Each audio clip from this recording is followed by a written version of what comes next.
A lot has gone on in the last 48 hours, and you've probably seen headlines that are a bit confusing that look like this. Right now, I'm going to show you the real sequence of events that took place in order for us to get here.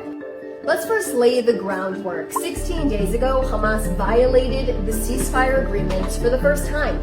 Point 4 of the 20-point plan says Hamas was supposed to release all of our hostages within 72 hours. 16 days later, there's still 13 deceased hostages in captivity. Around 10 p.m. on Monday, Israel received the remains of one of our deceased hostages from Gaza.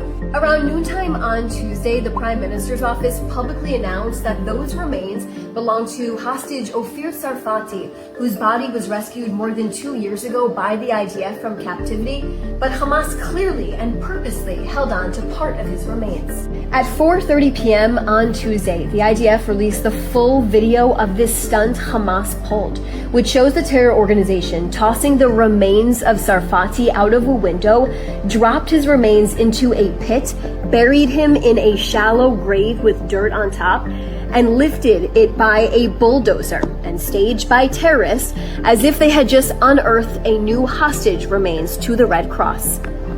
Nearly 30 minutes later, around 5 p.m., the Prime Minister convened a meeting with his top security officials to discuss how they would respond to Hamas's violations.